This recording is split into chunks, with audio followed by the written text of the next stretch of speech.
Yeah, that's funny. All right, guys, we are live. No, live in 12. Oh, is it live? Yeah, okay. Okay, yeah. Good morning, good evening, good afternoon, depending where you are in the world. Thank you for joining us for this very exclusive Q&A and performance with Nothing But Thieves, hosted by vArmour. My name is Damson. Also joining with us on the vArmour side is Diana and Tim, our CEO. And on the Nothing But Thieves side, we have Connor and Joe. They did. So for folks not familiar with vArmour, real quick, and just meeting us, we have hundreds of customers around the world that rely on us to secure their applications and data in their multi-cloud using application relationship management. So for the next 20 minutes or so, we're going to do a fun Q&A with the band.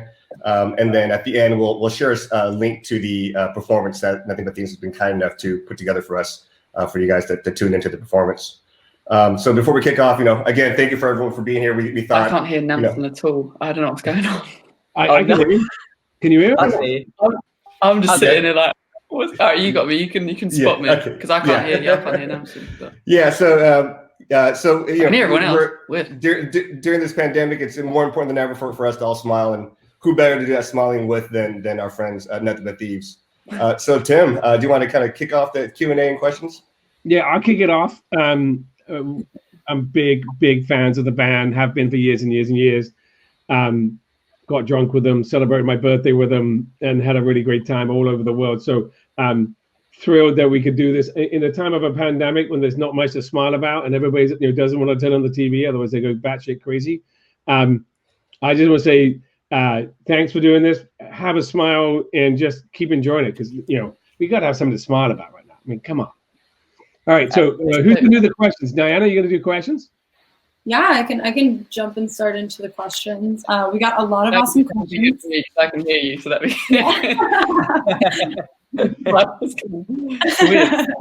Yeah, I can be the voice of questions. It's awesome. Cool. So we got a lot of questions from fans, but we have a couple questions. We just wanted to start with, why did you guys name the band Nothing But Thieves? Where did that come from? What's the story behind that?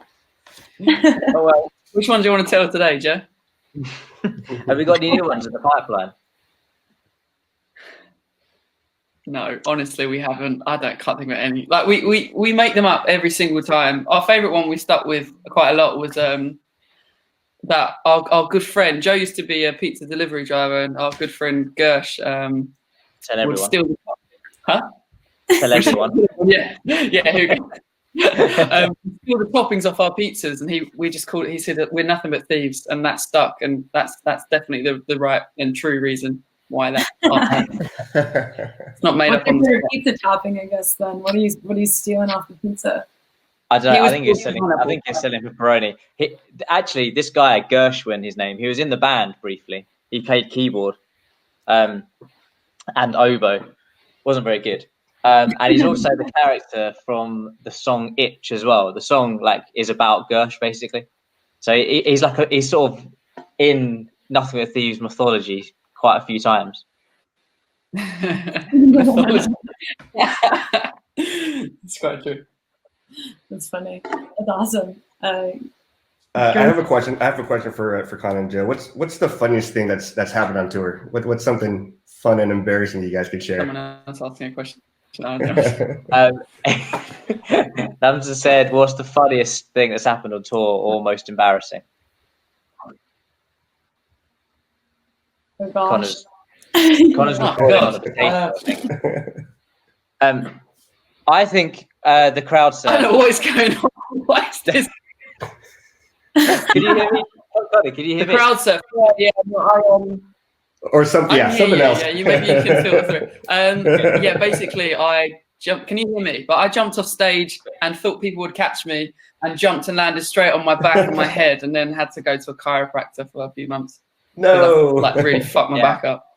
Manchester Dot Festival, I think it was called. Yeah, it was really embarrassing. We were way smaller than I believed in my head, I think, at the time. So I thought people would catch me, and they didn't. They just went. Yeah, I mean, there are only 15 people in the crowd, so I don't know. So stupid. Funny though. I guess. Yeah. That's funny. That's a good story. Another one that I had, and we got this question from a fan, actually, I thought it was a really great question. The question was, most people tend to buy, physical copies of albums, or don't tend to buy physical copies of albums unless they're like their favorite artist, or, buying them on vinyl for, some sentimental value. Are you guys buying physical copies of albums? Do you typically download and stream? Like, how are you guys approaching that? And if you do own vinyls of, your favorite albums, which albums are they? Wow. Yeah, we do both, I'd say. I love playlist culture because it's so easy to find new music. I love that. Joe's running away. But I also am a vinyl collector, so like I'll just make sure my favorite vinyls, like my favorite albums in the world, I'll have on vinyl. So I've got everything, like loads, like Miles Davis, Chet Baker. I've got old school Fleetwood Mac and Led Zepp albums. Just stuff that. Oh, he's cutting out a little. It's kind of gone. Yeah, Connor's. He was saying some Fleetwood Mac, some Led Zeppelin vinyl, but I think that's what happens when you give a boring answer. Just kidding. If you can hear me, I'm just joking. He's back. No, I'm the same. I'm the same. Actually, this is a nice moment. Connor and Dom did like a thing with a radio station, went to like a vinyl store, and Connor found Ziggy Stardust on vinyl for me and brought it back for me, because that's one of my favorite albums. Absolutely love it. And I've got a Foo Fighters signed vinyl as well. That's probably like one of my most treasured possessions. But yeah, I mostly stream, like a few vinyl, but I mostly stream. It's so convenient and all the music's there. So yeah, I think as a music fan, it's great. Yeah, totally. I would agree with that. I kind of do the same. I have like some vinyl that I like to, have just because it's sentimental and like my favorites, but I don't actually end up listening to it much. It's just more for like me to own. Exactly. Yeah. Cool. I am here. Don't worry. I'm here. Please don't leave me because I'm out. He's here. Where's a question for you guys? What's the favorite place you guys have performed at so far? Someone's asking a question that I can't hear, right? Oh yeah. Say it again. Favorite place we performed. Favorite place we performed. You go, Joe. There's loads of fans on the chat, so whatever country we say, the other ones are going to get really annoyed. We've got the whole world, I think, on there. I've seen Greece, Spain, Chile, UK. I don't know.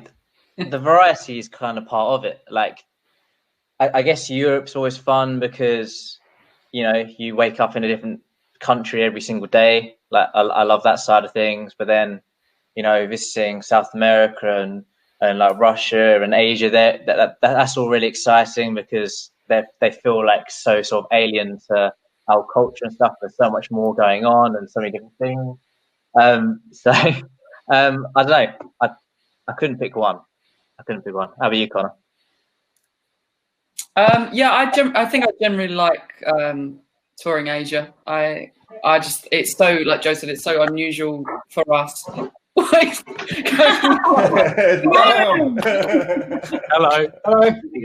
Yeah. Oh, no, that's an entrance. That makes sense. Right that there. makes more sense. It's like, I'll be right back. I got something. The internet connection was so bad for the nerds coming back. I love touring Asia. So Tokyo is one of my favorite places to tour. I love Seoul in South Korea. I just love the food. I love the kind of calm and generous kind of people. Yeah, I just really enjoy being that far away as well. It's fun. Yeah, awesome. There we go. Awesome. Now we got some faces. Hey, How's the world doing? Wow. For the people asking where Price is, he doesn't have a computer. He's still stuck in the Stone Age. So it's just the talented ones you've got today, I'm afraid. And Phil's here too. How's everyone doing? How are you, Nansen? Doing great. Yeah? Doing fantastic. Yeah. So glad you guys can do this with us. Oh, mate. I mean, this is the benefit of living opposite Joe, because I couldn't get it to work. So Joe was like, "Do you want to just run over?" Yeah. How far away are you guys? probably just as much as you showed, probably a foot. But we literally we're on the other side of the road from each other, which is quite convenient for things like this. Cheers. Yeah, awesome. Awesome. Oh, we've got our beers. Right. So I got another question for you guys. So what have you guys been doing during the pandemic? I mean, for me, I'm lucky. I play golf. I get to go outside and do my own distancing playing golf. What do you guys do right now? We've been doing a lot of writing, haven't we? Luckily, we're in a bubble, so we were allowed to. Yeah, no. I mean, this is like technically work, which is handy considering we pretend to be friends as well. So yeah, it all works out really helpful. So we've been doing that, and then there's been a lot of time just to feel like. I mean, we were meant to be touring this year, so we've been planning a lot for next year. A lot of penciling in dates rather than sort of penning them in, because you never know what's going to happen. But yeah, a lot of planning for those tours as well, what we're going to be doing. And we obviously did a load of streaming shows as well, which were awesome. Yeah, we've been keeping busy, which has been great. I think we're not the sort of people just to sort of sit there and just twiddle your thumbs and wait for it to pass. We just kept pretty active, to be honest. Yeah, good for you guys. That's awesome. Yeah, totally. I guess that kind of leads well into the next question. If you guys have been obviously spending the pandemic writing a lot of music, what's your writing process look like? I mean, I know it's different for everyone. I personally do some writing myself, but it's like I have to be really in the zone. But what's your guys' process look like? The stuff we've been doing now, we've all had little bits and pieces, haven't we, that we've been cooking up separately. Connor's disconnected. Maybe he wanted to answer this question. Yeah, we'll wait for him to rejoin. I think you might be able to hear us. It did happen before, but it might just be the camera. Let's see. It's fine. This is more interesting anyway. But yeah, to be honest with you, I mean, Joe's got a good example of this. He'll just be building a massive set of lyrics. Connor's got a dial-up internet connection. He's still with AOL and he's still working that out. Starting a song just from scratch, but only for like sort of 20 minutes. Like it's like a brief idea, and then that day or the day after, brought it to you, and then that's turned into a whole new thing just from 20 minutes inspiration. Really early. Today, actually. Yeah, we did. And it's really good. It's quite nice getting. We've only just released Moral Panic, but it's non-stop for like the creative process, and we're excited about the new stuff already, which is cool. Yeah. And Moral Panic has been doing amazing on the charts and amazing. Number 3, right? On the number 3, yeah. That's incredible. Yeah. How does that feel? Just seeing the whole thing like full big picture, like from the start of you guys being a band to like now. What's the emotion you guys are feeling? Go on, Phil. How's it feel, Phil? It feels really, really good that I feel like, because we were just kind of always testing the waters of our music and stuff, it was to get number 3 with number 3 felt very just like, oh, we're really like established now. Like we're actually like, we have a really decent fan base, and it's actually quite comforting really that we can release music and feel quite comfortable that like a large chunk of people are going to get it. Yeah, it doesn't feel so much like a flash in the pan anymore. No, we're not a flash in the pan. I think we can successfully say that. We're still a no-hit wonder, but we are a wonder. Yeah. Yeah, I mean, I wonder why they're in the charts. Yeah, no, I feel weirdly. Oh, go on, Connor, sorry. Sorry, I don't even know if I'm in sync. Who knows? I feel weirdly like the first sort of 5 years of the band, it felt nuts, and we were obviously relatively small. But now it's the opposite, where we've got quite big, and everything weirdly feels tamer, and we're a bit more on a human and more of a chilled level. And it's quite a nice place to be, because you can see it as just this unbelievable hobby that you do every day, rather than something that like it's just overbearingly crazy. It's like I feel like we're in this position of a really good control over it in a sense too. It's cool. It's more calm but bigger. Yeah, I can understand that. I mean, it totally. I'm sure it just feels great from that side, and just seeing all the hard work you've put in. How long have you guys been together? 6 years, maybe longer, something like that. Well, 6 years since we got like signed, but I mean, not 9 years a band or nearly 10 years a band. Well, I was born and Phil was holding me. So that's how they yeah. That's a different story for a different day. Do you think I did actually hold you? Yeah, I hope like so. a baby? Probably. Yeah. I'd have been 5. Yeah. That's old enough to be trusted with a child that hasn't got much promise. So let's do a question from the audience here. Here's one. What's the song you guys are most proud to have written? Most proud. Probably between Neon Brother and Reset Me for myself. Yeah, there's left in there. I think I'll go for the left. It's a big one. To get a glass. Sorry, just talking. It's beer time. I think I'm still really proud of If I Get High from album 1.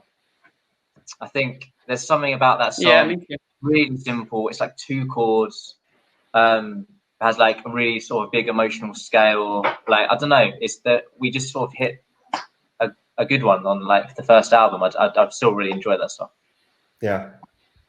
How about you, Connor? I would say that's always in my top 3. I think from the new record, Free If We Want It, kind of for a similar reason. It's you always try and write great simple songs, and along the journey you kind of write complicated songs and kind of maybe great over complicated songs. So to write something that's a great song but simple, like If I Get High from the first record, and like Free If We Want It from this record, is an achievement that we don't do very often. So I like those 2 songs as well. Cool. Let me take one more question from the audience, and this one was actually specifically for you, Connor. This is kind of a fun one. But Connor, please tell us, will there be another stream on Instagram where you're in a row with a cat and wine? Sounds like there's a story behind that. No, I think that was peak lockdown insanity, where I just was in like fuck it mode. I can relate. Cat and wine. I'm way more chill now. It's all good. Yeah, I lost it. I just was like on this we all live did. stream. Yeah. What Like, an unbelievable it was great. Yeah. It's so good. It's so good. But I was with my mum and had like 2 bottles of wine. It's so sad. And then just sat with my cat and sang Freddie Mercury at the top of my lungs. It's weird. Very strange. Everyone had those first few weeks of lockdown where we were like, have a few drinks, and then it turned into a few too many. And it was, I think you caught Connor at the peak of greatness. I was really drunk. It was funny. Can anyone tell you to work in a bar? Look at this one I poured for Joe. Perfect. Yes, right. Well, cool.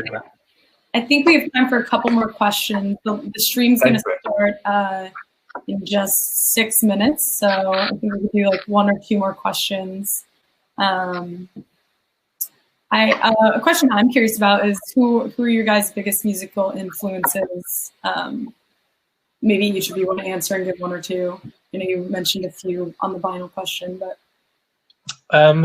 Phil Blake, James Price, Tiffany and Danielle. Yeah, Tiffany and Danielle, great duo from the UK. You should check their stuff out. Foo Fighters, massive one for me. Dave Grohl. It's always been a massive, like sort of discovered Foo Fighters time that Dave Grohl was the drummer of Nirvana. Like, it's sort of something you don't really like when everyone knows it now, but the first time you hear that, it's always shocking, isn't it? Like, yeah. So then, like, discovered Nirvana. That was a massive influence. I've just realised that everyone, apart from Duran Duran, maybe, has sort of mentioned all of our influences. Yeah, like Radiohead, Queen of Mate, I'm going to question. I'm going to flip this question. Quite literally. But I'm going to flip this question to what we've discovered recently, because there's a few other bands and artists that we've been listening to. Recently started discovering Michael Kiwanuka's stuff. Connor was talking about it, and I recently actually took the time to sit down and listen to. He's got like a 10-minute song. What's the name of it, Connor? The one that was the extended version. Cold Little Heart. Is that one we listened to the other night? Those little heart. Outrageous. Yeah, so Rosie Outrageous. Danvers, who did the string arrangement for Impossible at Abbey Road, she did that album. Was it the whole album or just that song? Yeah, he did a whole, whole record. Yeah, I mean, unbelievable. Yeah, she did all the things in that record. Yeah. So yeah, Michael Kiwanuka's awesome. And then what else did we listen to? We were listening to The Kills a little bit. They've got some amazing tracks. And War on Drugs has been good.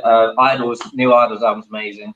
Yeah, real good. there's a lot of good stuff out, and I feel like lockdown's been great for rediscovering stuff as well as discovering things. And it does rub off on the creative side of wanting to write like stuff in that vein or taking little influences from those things. So yeah, that's what's been recently on the radar. Cool. Yeah, it's awesome. So Diana, I have another question for the band, but while I get through that, do you mind? Let's put up the link for the content stream. That's going to be on a different platform. So there's going to be a button right at the bottom of your screen that's going to come up in a second. Just click on that. The password for that's going to be Relationships Matter. So make sure you guys just pop that in when you get over there. But as we wind down here, maybe some words of inspiration from you guys. I know, as a band, you guys have been through it all. You started from where you did and made it to being such a successful band. Any advice for folks here in the audience of what it takes just to be successful? We're all coming from different angles at this, but would love to hear some words of advice. What was I think we always say, like, we kind of underestimated how easy it would be to write songs, because it's not. And we were musicians first, so we met each other from playing in bands and learning our instruments and just enjoying thrashing at the guitar or trumpet, if you're Conor, or whatever it was he was doing. And I think for us it was a big transition and trying to it was a new craft that we had to kind of learn. So writing a lot of songs, and it literally took about 3 years to start writing songs that were listenable and actually sort of represented what we wanted to do. So I guess it's that classic thing of practice makes perfect, but it was interesting to actually see how that was relevant in our field. And that's a big one. Very cliche, so I do apologize. It's pretty awful advice. No, I think that's good advice. I think surrounding yourself with the right people as well. Yeah. We've gone through different members of crew, and just different things. You meet a lot of people doing this job. So I think once you have the right people around you and it kind of feels like family, that's when it feels way more enjoyable. And I guess because you're working together, but they're also friendships, the relationships are really intense, but they're almost some of the best relationships I have because of that. So I'd say, is that good advice? Is that good? I really like that. And I was going to ask Conor, but he's a potato. Conor's advice is don't pay for good internet. Buy clothes, lots of them, different sizes, big, small, wacky, weird, sometimes nice. And he's gone. Was it that offensive? So thank you so much, you guys, for doing this with us. I mean, we've known each other now, that you and Nothing But Thieves and vArmour for what, 3 or 4 years now. So so thankful for knowing you guys this long, doing all these events with us. Looking forward to many more after this. So thank you so much for your time. No, thank you so much. Thank you guys. Thank you. Yeah. Thanks to all the fans for tuning in. And sorry we didn't answer all your questions. We'll save them for another day. We'll get to you at some point. Enjoy the stream again. Enjoy the stream. Yeah. Okay. Yeah, just click right below for the stream and passwords there. Relationship. I'm going to watch this. Join the show. Thanks, guys. Cheers, guys. Thank you very much.